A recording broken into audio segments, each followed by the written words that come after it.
Amém. Então vamos para o tema de hoje, que é o poder da graça e da fé.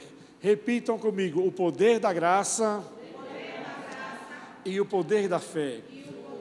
Então, esses dois assuntos, do poder da graça e do poder da fé, se você entendê-lo corretamente, ele vai ajudar você, não só para você entender bem a receber a graça de Deus, como também até você evangelizar pessoas com essa mensagem da graça de Deus.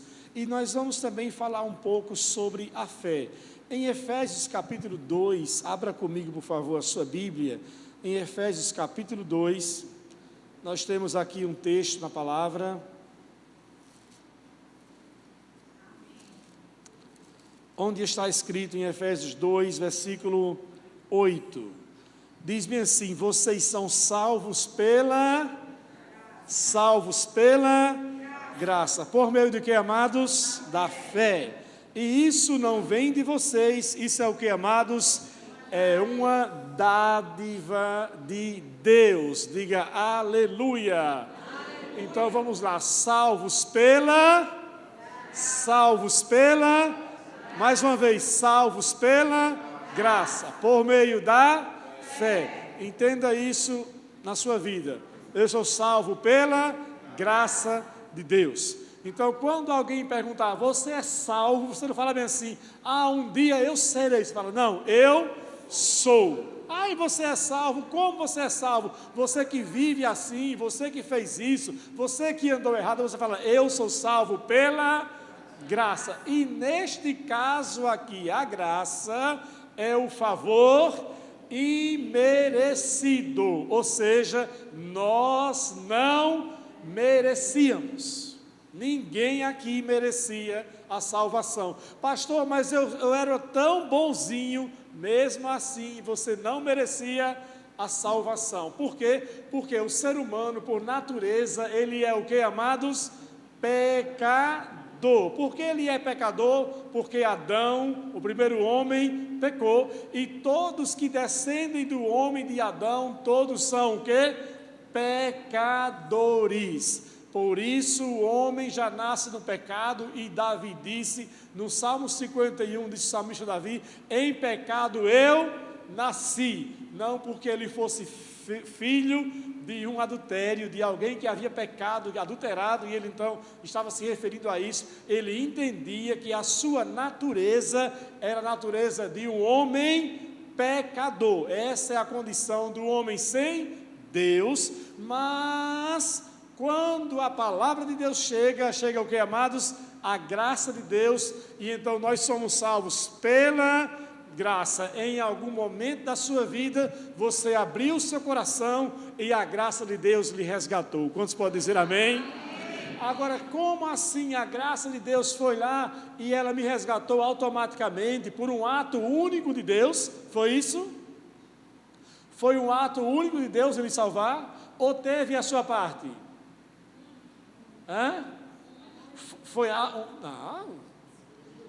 Foi os dois, salvo pela graça, por meio de quê?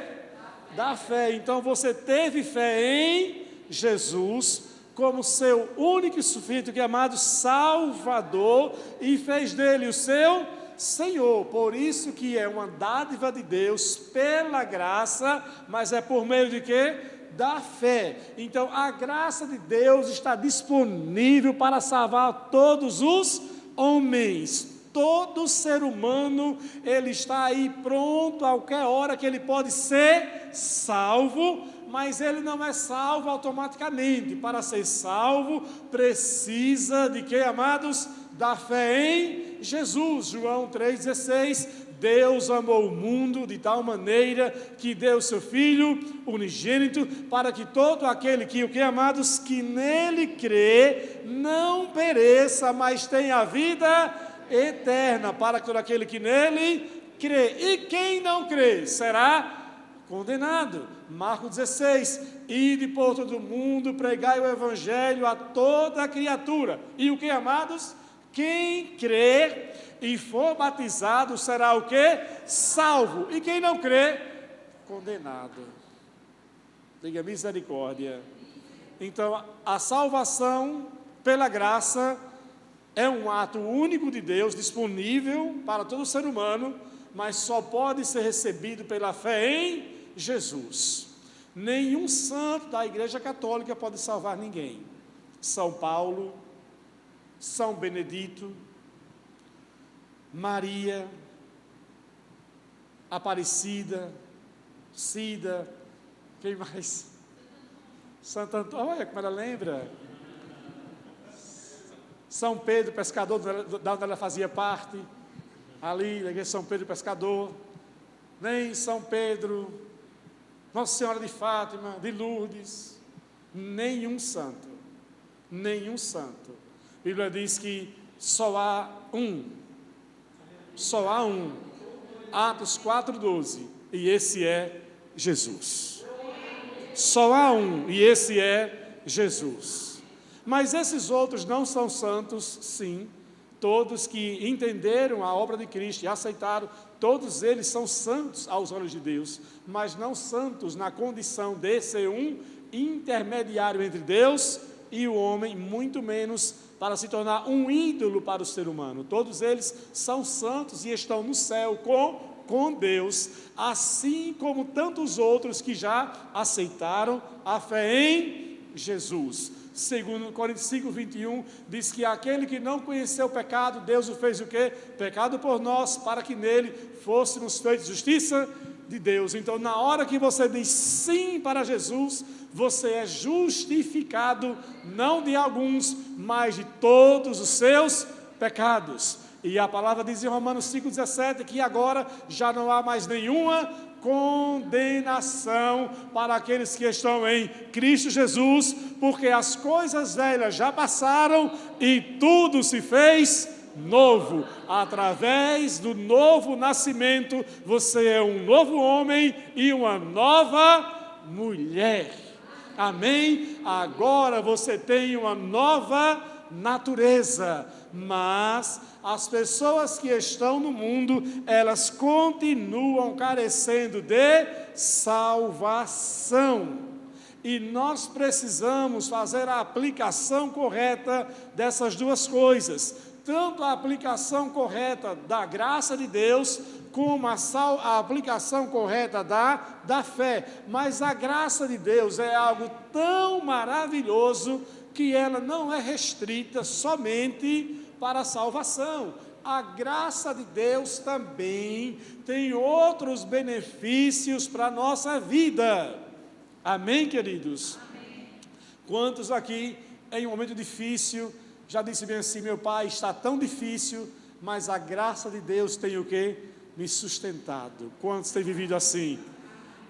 Então esse é um outro lado que nós precisamos também entender sobre a graça de Deus, porque uma parte da igreja, e não aqui uma parte dividindo, mas uma parte da igreja, no modo geral, uma parte da igreja até reconhece o poder da graça para a salvação, mas ignora o poder da graça para a vida.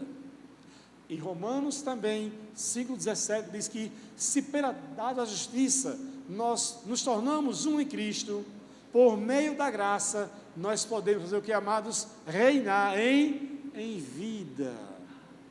Diga, a graça de Deus me faz reinar em vida. E o que dizer da fé, irmãos?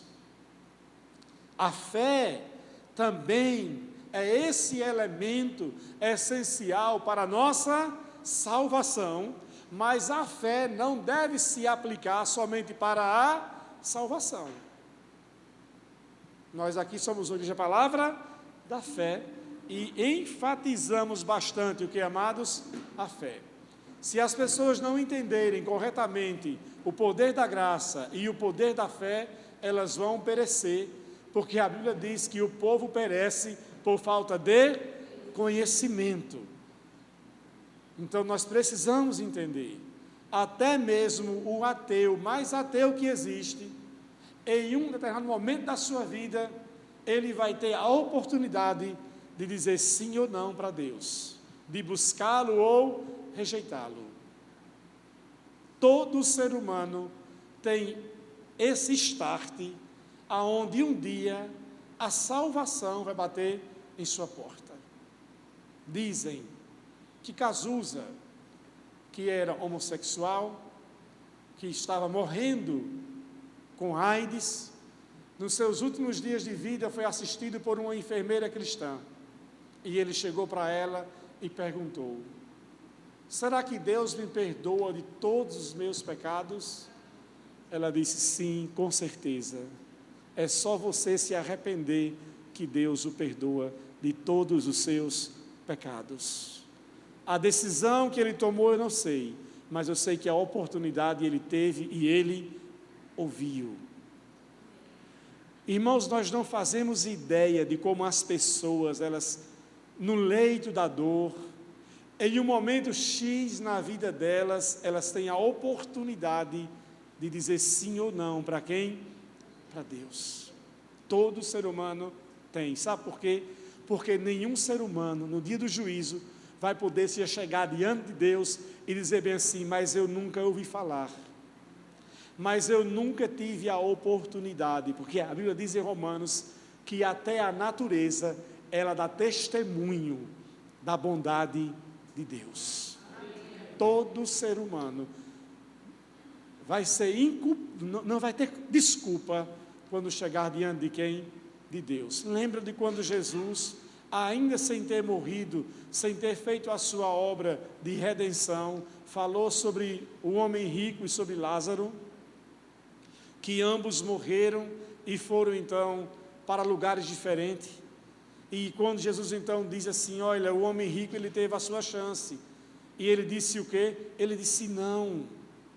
Ele disse não para a lei, ele disse não para os mandamentos, e ele agora queria uma chance de ressuscitar para avisar, ou que Deus mandasse alguém lá avisar para os seus familiares.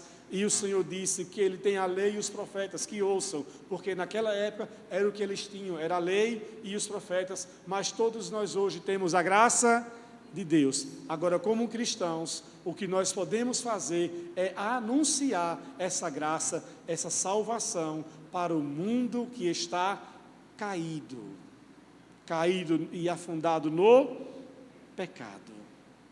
Vamos entender algumas coisas. As pessoas pensam que a salvação é para quem merece. As pessoas pensam que para ser salvo, primeiro a pessoa tem que se tornar aquela pessoa boa. Não é assim? Quem aqui já tentou evangelizar alguém e a pessoa diz assim: ah, mas eu ainda sou pecador. Ah, mas eu ainda tenho muitas falhas. Eu estou tentando melhorar, eu estou tentando mudar, não é? Pensando ela que se melhorar e mudar, aí sim vai estar pronto para receber o quê? A salvação. Esse é um engano que o diabo tenta colocar na mente das pessoas. Olha o que disse Jesus, veja comigo Lucas capítulo 5. Lucas capítulo 5, abra comigo por favor a sua Bíblia, em Lucas capítulo 5. Quem já encontrou, diga amém. Amém. Vamos lá, Lucas 5, 27. Depois disso, Jesus saiu da cidade e viu um cobrador de impostos, chamado quem? Levi, sentado no local onde se coletavam impostos. Ele então disse para Levi: siga-me, disse-lhe Jesus. E Levi fez o que, amados? Levi se levantou, deixando tudo, fez o que, amados? O seguiu. Mais tarde, Levi ofereceu um banquete em sua casa, em honra de quem, amados? De Jesus. Olha que coisa interessante. Muitos cobradores de impostos e outros convidados comeram com eles, mas os fariseus e mestres da lei se queixaram aos discípulos: por que vocês comem e bebem com cobradores de impostos e o que, amados? E pecadores. Respondeu-lhe Jesus: as pessoas saudáveis não precisam de médico, mas sim os doentes. Eu não vim chamar os justos, mas sim os pecadores, para que se arrependam. Diga glória a Deus. Então, aqui está mostrando que a graça de Deus é para aquelas pessoas que entendem que elas necessitam. E aí não adianta, de uma certa forma, você evangelizar uma pessoa que ela acha que não merece, assim no sentido de merece a chance de se arrepender, porque de ser salvo, porque ainda não melhorou, ou tentar evangelizar alguém que acha que não precisa, porque já é muito bonzinho e já é até o quê? Já é salvo, porque eu faço muitas obras, eu sou uma pessoa boa. Essa era a conduta dos fariseus, porque eles se achavam já salvos, e eles então não precisavam disso, e estavam até criticando Jesus, porque Jesus estava reunido, jantando com pecadores. Mas eu pergunto, Jesus estava ali perdendo tempo, ou ele estava ali com um propósito? Qual era o seu propósito? De ganhá-los, de influenciá-los. E ele disse, eu não vim para os sãos, eu vim para os doentes. Então, quando você encontrar uma pessoa perdida no mundo de pecado, uma pessoa afundada no pecado, é essa pessoa que você deve investir e falar do amor de Deus. Amém. E se você é essa pessoa que está aqui hoje, nessa condição, ou assistindo pelo nosso canal no YouTube, saiba que você é essa pessoa que precisa de salvação.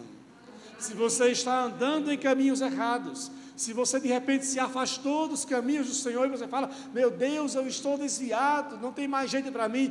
Tem jeito, Jesus é aquele que restaura o pecador. Agora, a palavra não disse que ele veio massagear o ego dos pecadores. Ele não veio para dizer bem assim, olha, eu entendo, é assim mesmo. Não, ele disse, eu vim para levá-los ao arrependimento. Então, quando o ser humano se arrepende, quando ele deixa o seu mundo, deixa o seu pecado, deixa a sua vida errada, então aí sim ele recebeu de fato o novo nascimento.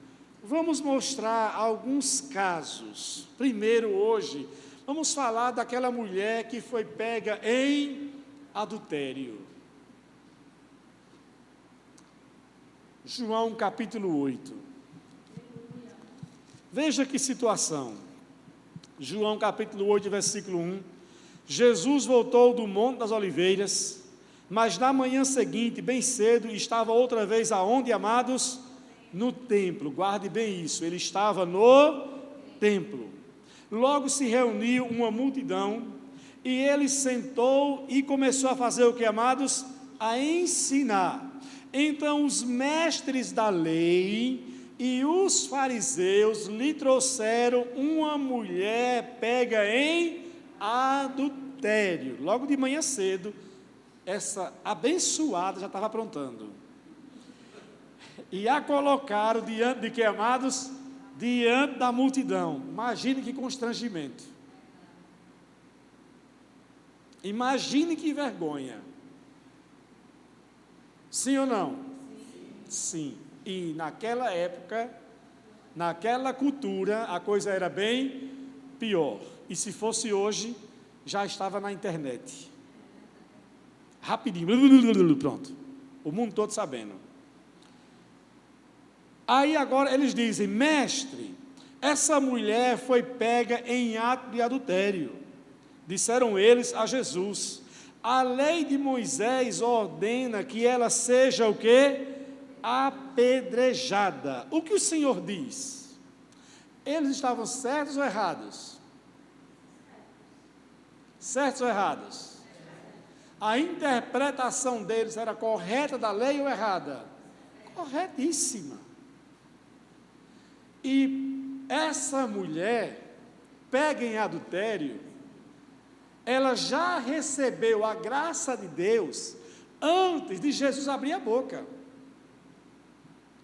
Porque ela foi pega naquele dia que Jesus estava onde? No templo. E ela foi levada naquele dia aonde ele Estava. Porque se ela fizesse aquilo e fosse pega em uma outra ocasião, e Jesus não tivesse por perto, ela teria sido o quê? Apedrejada, sem dó e piedade, porque assim era a lei. E por que a lei de Deus mandava apedrejar uma mulher? Porque a lei de Deus era algo tão severo naquela época, por causa da natureza pecadora de quem? Do homem. Era tipo assim, era uma ameaça para que as pessoas então não, assim, não, eu não vou pecar, porque se eu fizer isso eu vou morrer. Estão entendendo? Então assim, não era que Deus era um Deus carrasco no Velho Testamento, e que no Novo ele se converteu, e ficou bonzinho. Não, era porque agora nós teríamos uma outra chance, por meio de quê? Da graça. Então, o que era que eles esperavam de Jesus? Vamos ver agora. Diz bem assim: eles procuravam apanhá-lo numa armadilha, ao dizer algo que pudessem usar contra Jesus. Jesus, porém, apenas se inclinou e começou a escrever com o dedo, aonde, amados? Na terra. Olhem para cá. Então, qual era aqui a jogada? Os fariseus e os mestres da lei, e aqui não diz que havia sacerdote ali naquela ocasião, para a sorte daquela mulher, porque ao sacerdote cumpria, decidir o quê? A lei, julgar a lei. Então, Caifás, que foi quem condenou Jesus, não estava ali. Se tivesse, ela teria sido executada. Então, eles queriam ver se Jesus ia dizer alguma coisa contrariando o quê? A lei. Já que Jesus estava trazendo um novo ensino. Para quê? Para que ao Jesus falar algo assim, não faça isso com ela, não faça isso não. Então eles iam entender que Jesus estava incitando os judeus a desobedecerem o quê? A lei. E dessa forma Jesus então ia ser também condenado por incitar a desobedecer o quê? A lei. Então eles queriam ver qual seria a situação, como Jesus ia se colocar. Então Jesus, ele se agacha, começa a escrever na areia, e se você colocar na internet, vai ter cada coisa que diz, ele estava escrevendo na areia o mandamento, estava escrevendo isso, cada um diz uma coisa. Pastor, e o que ele estava escrevendo? Não sei, não diz na Bíblia. Então não vou dizer nada, não vou inventar nada. Ele não disse, só disse que ele estava escrevendo. Eu acredito que esse tempo que houve, ele buscou em Deus alguma direção. E eita, que sinuca de bico eu estou agora. Pai, me dê sabedoria. E a resposta que ele dá, em nada ele fere o quê? A lei. Olha o que ele diz. Eles continuaram a exigir uma resposta, de modo que ele se levantou e disse, ou seja, eles fizeram o quê? Eles colocaram uma pressão sobre Jesus. Se eles aqui, nesse ponto, não colocassem uma pressão sobre Jesus, e dissessem bem assim, já que você não falou nada, nós vamos então arrastá-la para fora do templo e apedrejá-la. Jesus não ia poder fazer nada, porque ele não iria agir contrário à lei. Ali era uma lei seca, não era uma questão de interpretação, ou como em alguns casos, havia uma diferença entre aquilo que era a lei pura, e aquilo que eram, digamos assim, coisas adicionadas à lei, que os próprios fariseus haviam acrescentado, mas que não era lei pura. Então, olha o que diz então Jesus. Ele diz, aquele de vocês que nunca pecou, atire a primeira pedra. Inclinou-se novamente e voltou a escrever aonde? Na areia. Ele deu uma resposta. Eles não queriam uma resposta? Ele deu uma resposta.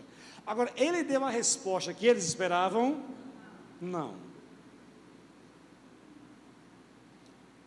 E o que aconteceu? O que eles fizeram? Um após o outro, Foi embora. Disse, não dá para mim, eu também já fiz coisa errada. Também já fiz. Isso não foi a multidão, não. Quem foi saindo um a um foram os mestres da lei e os fariseus.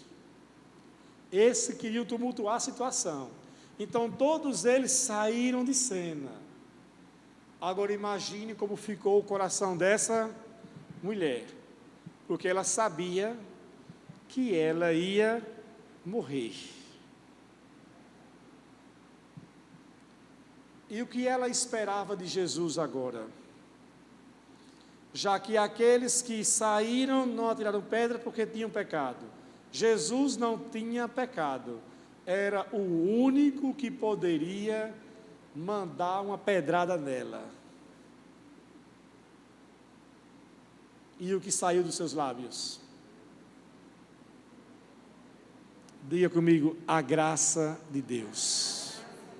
O favor imerecido. Ele não deu para ela o que ela merecia. Ele deu para ela aquilo que ela não merecia. O que ela merecia seriam umas pedradas mesmo, pela lei. Mas ele não deu para ela nenhuma pedrada. Ele disse algo.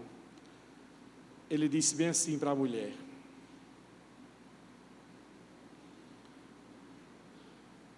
Jesus levantou-se de novo e disse à mulher: onde estão seus acusadores? Nenhum deles a condenou? Ela disse o quê? Não, Senhor. Respondeu ela. E Jesus então disse: eu também não a condeno. Vá, e o que, amados? E não peques mais. Ele estava dizendo que essa mulher nunca mais iria pecar na vida? Não. Ele estava se referindo a que pecado? Ao adultério. Vá e não peques mais. Essa mulher encontrou a graça de Deus. E esse Deus é esse Deus maravilhoso.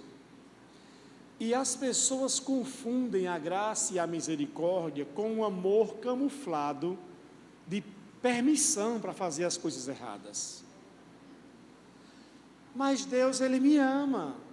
Deus não se incomoda que eu faça as coisas erradas, que eu tenha práticas erradas, contrárias à palavra de Deus. Estão erradas. Deus ama? Sim. Mas qual é a mensagem? Se arrependa e não peques mais. Então, a graça de Deus é para zerar a sua vida, de quando você chega até Ele, chegou com a vida toda esbagaçada, encontrou a graça e a misericórdia, Ele perdoou e zerou tudo. E daqui para frente agora, vai ser o quê? Uma nova vida. O seu passado ficou para trás, e agora tudo se fez novo. Irmãos, eu acredito que essa mulher se tornou uma grande discípula de Jesus, uma grande seguidora, porque ela viu em Jesus o próprio amor de Deus. E é isso que nós precisamos levar essa mensagem para as pessoas. Às vezes nós, como cristãos, nós levamos uma mensagem de condenação. Nós, como cristãos, somos os primeiros a tirarmos pedra quando as pessoas falham e quando elas caem. E nós devemos levar a graça de Deus para as pessoas. Amém? Segundo caso, vamos ver agora um homem chamado Zaqueu. Zaqueu, que era um homem pobre ou rico? Pobre ou rico? Rico. Porque as pessoas pensam que a salvação é só para quem é pobre. Não é assim? Vamos lá para Lucas capítulo 19. Lucas capítulo 19. Veja agora o que aconteceu com Zaqueu. Jesus entrou em Jericó e Lucas 19, Jesus entrou em Jericó, versículo 1, e atravessava a cidade. Havia ali um homem rico, chamado quem? Zaqueu, chefe dos cobradores de impostos. Talvez fosse chefe indireto de Levi, que era um cobrador, e ele era chefe de cobradores. Tentava ver Jesus, mas ele era o que, amados? Baixo. Era um Marcos da vida, era um Nayan da vida, um Edivan da vida, era esses baixinhos. Não sei se mais baixo do que isso também é uma tristeza, né? Mas ele era baixo. Seu pai também é baixo, né, Bruna? Baixo. E ele tentava ver Jesus. Ele era baixo demais. Ainda acrescenta isso, demais. E não conseguia olhar por cima de quem? Da multidão. Já pensou na aflição do baixinho? Tentando dar aqueles pulinhos, né? E não conseguia, pulando, né? E não conseguia, porque ele era baixo. Tentava ver Jesus e não conseguia. Mas aí ele teve uma ideia. Qual foi a ideia? E por isso correu adiante, subiu aqui, amados, em uma figueira brava no caminho, por onde Jesus o quê? Passaria. Olha a esperteza de quem? De Zaqueu. Então ele deduziu que Jesus, naquele trajeto, ele ia passar por aquele lugar onde tinha aquela figueira brava. Então Zaqueu corre na frente da multidão, sobe nessa árvore e fica lá, para apenas ver quem? Jesus. O que havia no coração de Zaqueu? Uma sede de salvação e ao mesmo tempo o desejo de querer ver quem? Jesus. E Jesus então vai seguindo com a multidão, vai caminhando, vai seguindo. Quando Jesus chegou ali, ele fez o que, amados? Olhou para cima. Imagine agora o coração de quem? De Zaqueu. Jesus olha para cima e vê lá aquele baixinho, naquela árvore. Nos dias, que macacada é essa, rapaz, que está fazendo aí? Jesus olha para aquele baixinho, naquela árvore, e o que Zaqueu queria era Zaqueu olhar para quem? Para Jesus.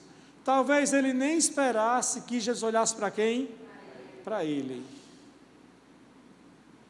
Eu quero dizer isso para você, que Jesus sempre está de olho em você. Sempre. Sempre. Talvez você está se esforçando tanto para poder conhecê-lo mais, e isso está levando você realmente a mais perto dele, e ele nessa manhã está com essa palavra, trazendo um sopro para o seu coração, dizendo assim: eu estou vendo o seu esforço, eu estou vendo o que você está querendo, e eu estou vendo você, eu estou olhando para você. Mas a questão não ficou só nesse olhar, porque Zaqueu poderia olhar para Jesus, Jesus olhou para ele, e Jesus então seguiu o que, amados? Adiante. Mas se tem uma coisa que cativava o coração de Jesus, era encontrar uma pessoa sedenta. E o fato de Zaqueu subir naquela árvore, isso já demonstrou que ele tinha sede e interesse. Como é bom. Eu já disse, como pastor não escolhe ovelha, ovelha escolhe pastor.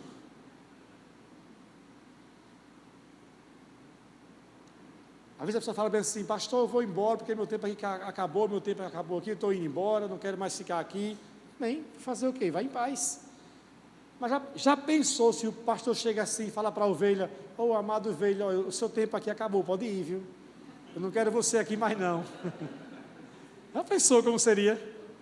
Iam até processar o pastor, não é? Pastor mandou a ovelha sair da igreja, não é assim? Então, pastor não escolhe ovelha. Ovelhas escolhem pastor. Mas como pastor, eu tenho muita satisfação em pastorear pessoas que têm um coração sedento, que valorizam as coisas, que dão valor às coisas de Deus, aos cultos, à palavra, a tudo que fazemos.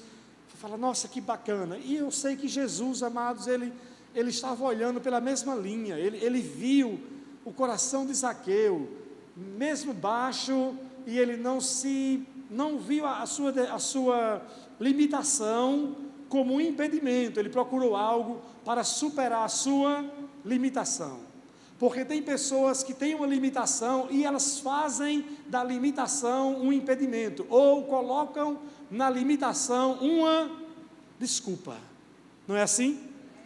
É assim que as pessoas fazem. Jesus então ele olha para Zaqueu e diz o texto: Zaqueu, desça depressa, hoje eu devo hospedar-me em sua casa. Oh, amados, imagine o salto que aquele baixinho não deu. Imagine agora a alegria de Zaqueu, uma pessoa que só queria ver quem? Jesus. E agora, além dele ganhar a atenção do olhar de Jesus, ele agora tem do próprio Jesus a atenção especial de tê-lo em sua própria casa. E é isso que eu quero que você entenda, que Jesus, ele não quer apenas ganhar a atenção do seu coração, mas ele quer fazer uma obra em sua casa. Não só em sua vida, mas em sua casa. O fato de Jesus ir até a casa de Zaqueu era porque ele queria fazer algo maior na vida de Zaqueu. Ele queria alcançar também a família de Zaqueu. Ele queria começar algo poderoso na casa de Zaqueu. E é assim que o Senhor ainda faz hoje. Ele não só restaura uma vida, como ele restaura famílias, como ele restaura casas e lares e mais lares, e o que ele precisa ainda hoje é encontrar corações famintos. E Zaqueu então, ele desce, a Bíblia diz que sem demora, Zaqueu desceu e desceu com alegria. Agora pense no baixinho empolgado. Ele agora está alegre. Imagine o baixinho, ligeirinho, descendo ali a árvore, descendo, e agora ele chega para a multidão, se afasta, afasta um e outro, empolgado. Agora o baixinho é o cara do momento. É entre ele quem? Em Jesus. E amados, a alegria é algo que é para ser notório em nossa vida, porque não tem como Jesus entrar em nossa vida, em nossa casa, mudar o nosso destino e nós não transmitirmos essa alegria. Se você perdeu essa alegria, faça como fez Davi no Salmo 51, quando ele orou depois de ter pecado, ele falou: Senhor, restaura-me novamente a alegria da salvação, porque a salvação, ela caminha junto com a alegria. Aquele que é salvo, ele deve transbordar de alegria. Ah, mas eu estou passando por problemas. Em Tiago capítulo 1 diz bem assim: irmãos, tentam motivo de grande alegria ao passardes por várias provações, porque vocês sabem que a provação desenvolve a sua fé e a sua perseverança, e você vai se tornar um homem completo, uma pessoa completa. Então não permita que nada roube a sua alegria. Qual é a alegria? A alegria da salvação. Eu tenho um Salvador, eu tenho um Senhor, Ele me ama. Aleluia. E agora Zaqueu então desceu, recebeu Jesus em sua casa, e ao ver isso o povo começou a se queixar. Olha só, sempre vai ter alguém para apontar o dedo. Sempre vai ter alguém para criticar. Sempre vai ter alguém. Não apareceu ninguém para ajudar Zaqueu. Não apareceu ninguém para colocar Zaqueu no ombro, ou nos ombros, não apareceu ninguém. Mas agora aparece para o quê? Para criticar. E qual era a razão da crítica? De novo, disse bem assim: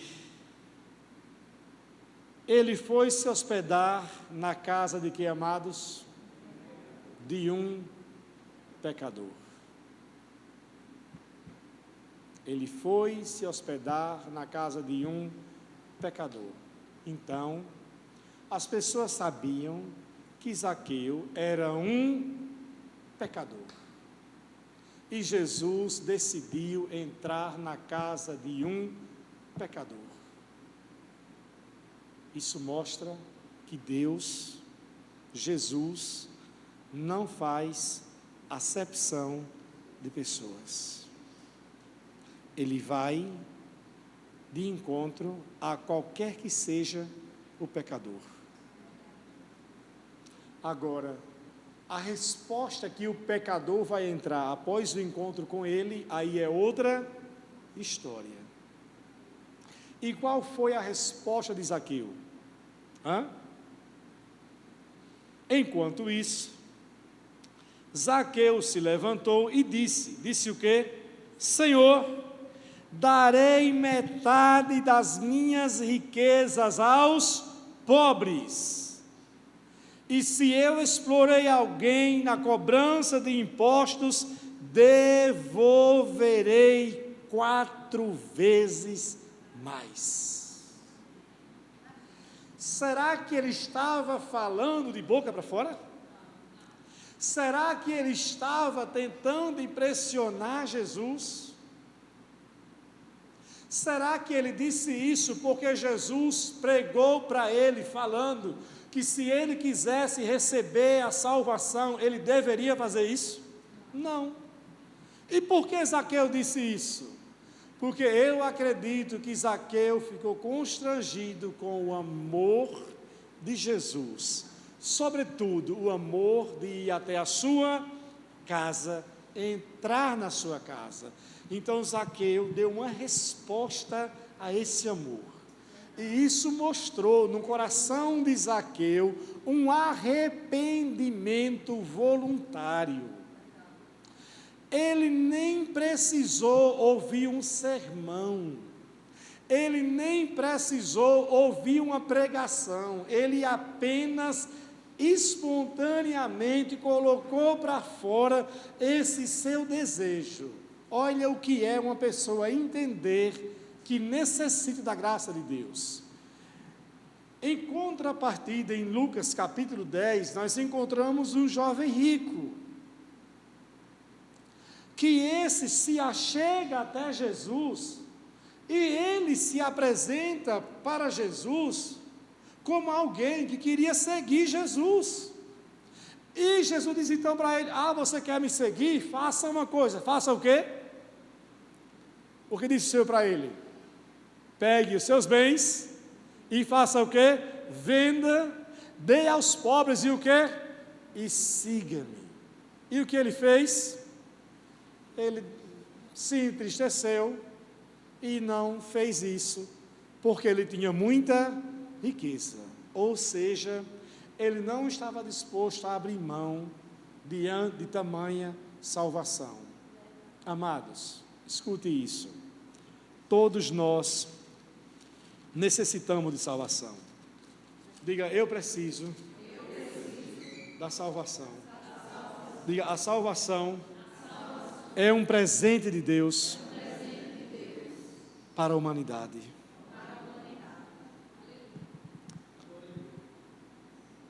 Zaqueu faz isso, aí disse Jesus: hoje chegou salvação a esta casa. Este homem também é filho de Abraão, porque o Filho do Homem veio buscar e salvar os perdidos. Aleluia, glória a Deus. Sem Deus, sem a salvação, você e eu somos perdidos. não importa quão bom você seja, todos precisam da salvação. Perdidos. Somos um zero à esquerda. E Zaqueu entendeu isso. Ele recebeu a salvação. Então nós temos aqui o exemplo da mulher pega em adultério, de Zaqueu. Vamos ver mais um agora, em Lucas capítulo 23. Capítulo 39. Diz bem assim. Lucas 23, 39. Um dos criminosos dependurados ao lado dele quem? De Jesus, fazia o que, amados? Zombava. Olha o que ele dizia: você não é o Cristo? Salve-se a si mesmo e a nós também. Preste atenção. Se você tirar, suprimir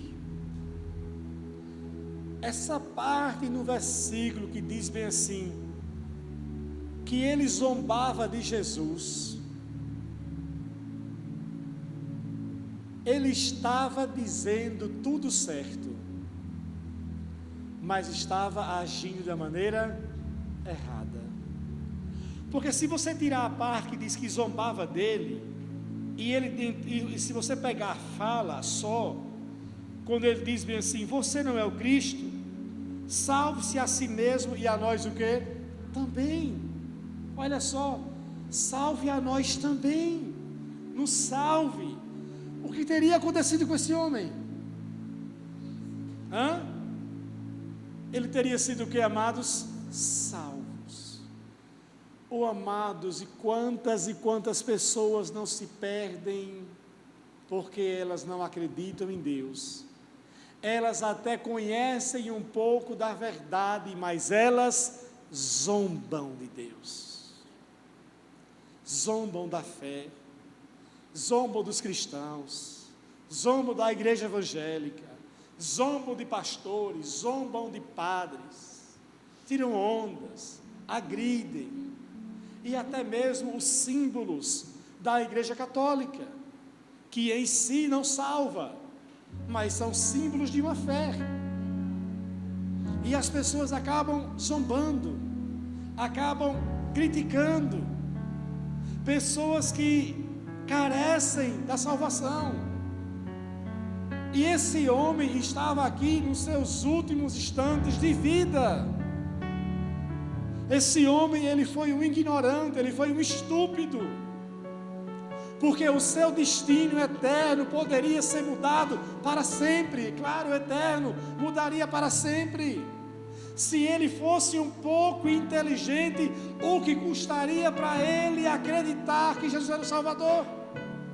Ele conhecia meia verdade, porque ele disse, você não disse que é o Cristo? Então ele ouviu falar em algum momento da vida de que Jesus era o Cristo, mas ele zombou de Jesus. E muitas pessoas estão caminhando para o inferno nesses dias porque elas zombam de Jesus, elas zombam da fé, elas zombam e ficam criticando a fé das pessoas até. E esse homem aqui poderia mudar a sua situação, como o outro fez, o outro criminoso.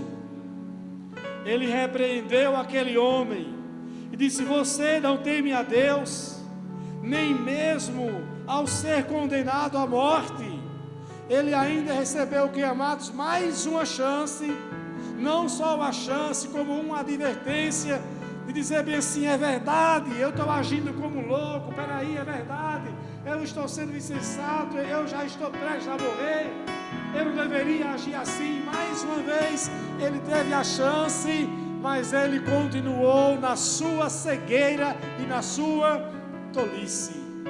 O outro, além de adverti-lo, de falar para ele ele diz bem assim: nós merecemos morrer por nossos crimes, mas esse homem não cometeu mal algum. E ele então diz para Jesus: Senhor, lembre-se de mim quando vier o seu reino. Aleluia. Ele era conhecedor da lei, ele era conhecedor da esperança do milênio, ele era conhecedor da esperança da ressurreição, ele era conhecedor de que Jesus um dia iria voltar para poder realmente ressuscitar os mortos. E ele fala: Senhor, lembra-te de mim, lembra-te de mim na última hora, nos últimos instantes da sua vida, um homem que estava perdido no pecado. E isso deve nos levar, irmãos, a ideia de levarmos essa mensagem para as pessoas aonde elas estiverem. Eu tenho 2 testemunhos. A minha tia foi fazer uma cirurgia de vesícula logo depois de ter feito a cirurgia que eu fiz de vesícula. E eu tinha estado com a minha tia alguns meses antes no interior, depois de mais de 15 anos, ou alguns anos, não sei se era 15, que eu não a via. E a minha irmã ligou para mim e disse: Jair, a nossa tia Maria está internada no hospital Renascença, ela vai fazer uma cirurgia de vesícula, ela teve um sonho com você e ela quer falar com você. Ok, eu vou lá. Aí fui, cheguei no hospital, ela já estava internada para fazer a cirurgia. E eu digo para vocês: cirurgia de vesícula é uma cirurgia de alto risco? Sim ou não? Não. E eu então falei com ela, abracei, beijei e disse: tia, a senhora teve um sonho comigo? Ela falou: foi, meu filho, eu tive um sonho, e eu sonhei que você me dava um presente. Aí eu parei naquela hora no leito, ela assim na cama deitada, pensei rápido e eu falei: é o presente da salvação. E eu falei: tia, eu tenho de fato para a senhora um presente, e é o presente da salvação. E aí expus para ela a salvação. E eu falei: tia, a senhora quer receber Jesus, esse presente? Ela falou: quero, meu filho, eu quero receber. E eu orei, abençoei a vida dela.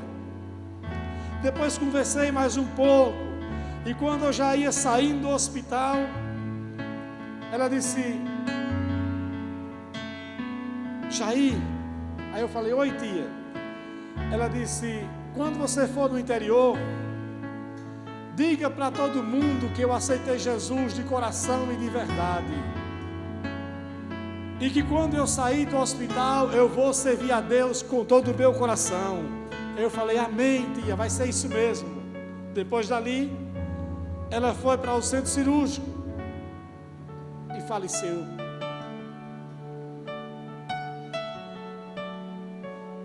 Que experiência!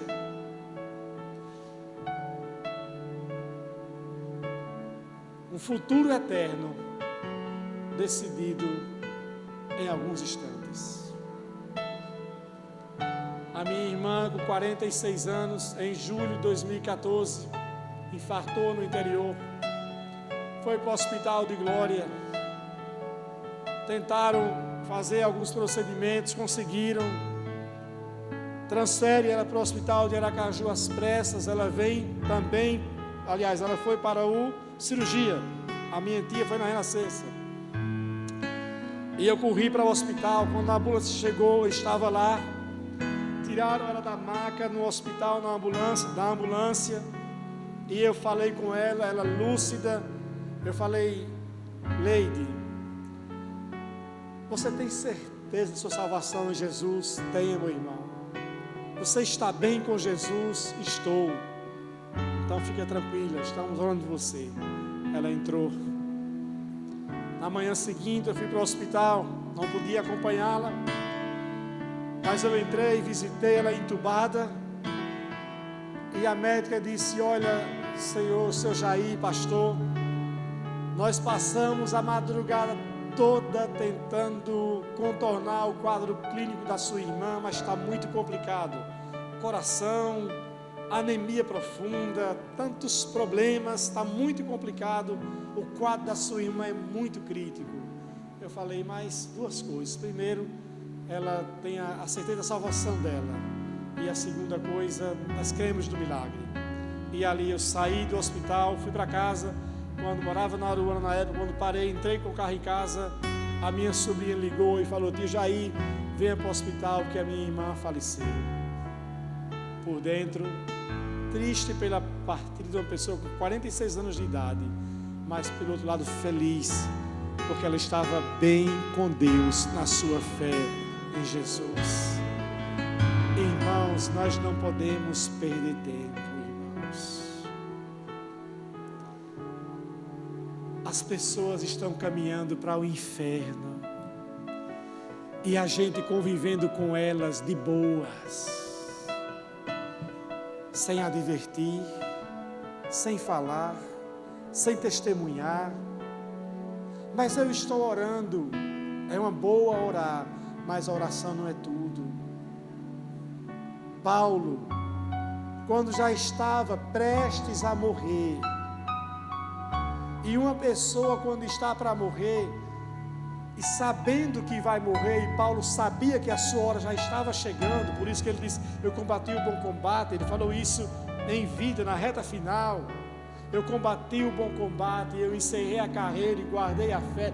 Antes de Paulo morrer, Paulo escreve para Timóteo, e as suas últimas instruções para Timóteo, as palavras mais preciosas que Paulo disse a Timóteo: pregue a palavra, pregue a tempo e a fora de tempo.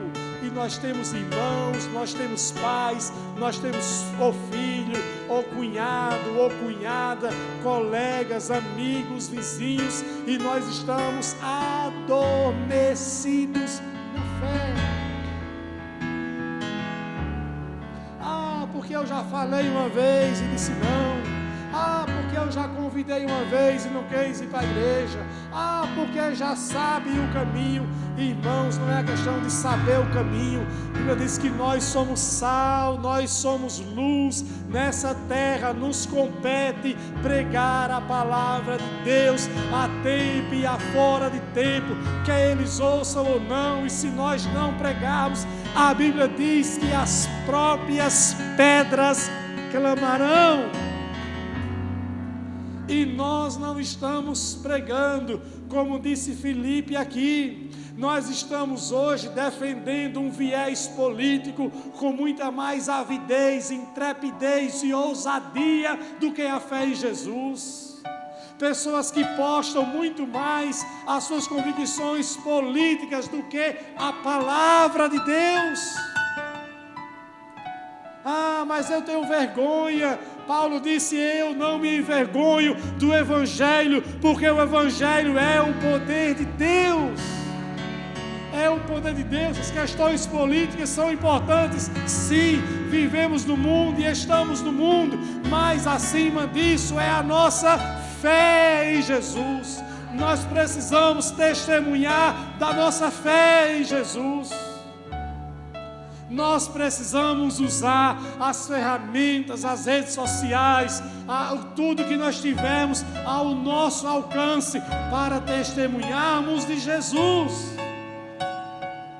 Dentro de casa, para os nossos familiares, para os nossos amigos. Mas eles não querem ouvir.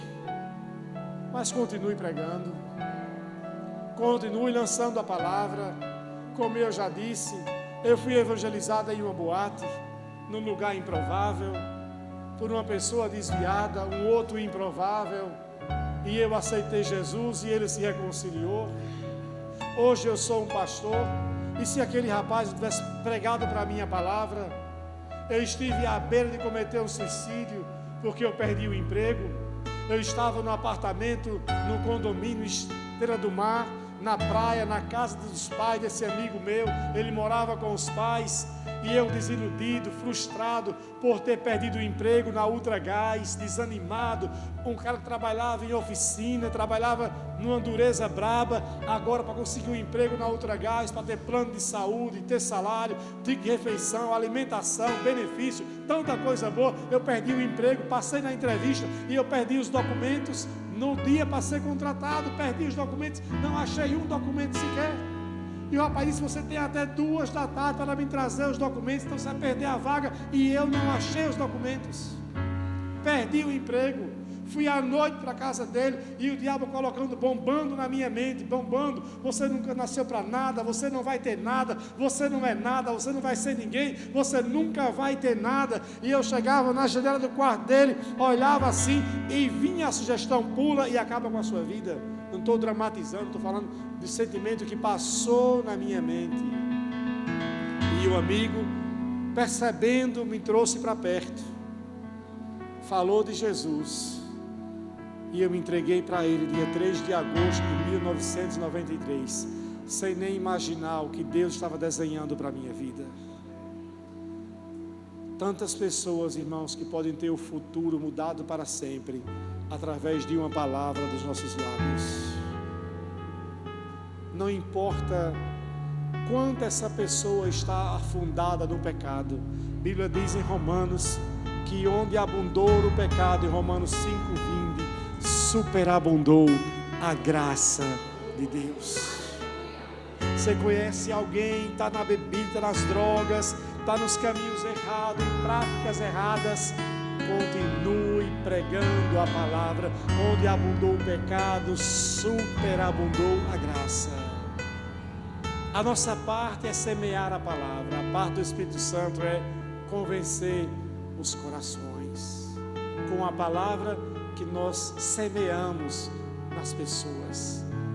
Nós precisamos acordar como cristãos e como igreja, irmãos. A Bíblia diz que o mundo passa e com ele as suas concupiscências, mas aquele que permanece em Deus, que está em Deus, permanece. Reflita hoje sobre essa palavra. Reflita sobre essa palavra. Eu vou deixar os aspectos da fé para a próxima semana. Curve sua cabeça, feche seus olhos.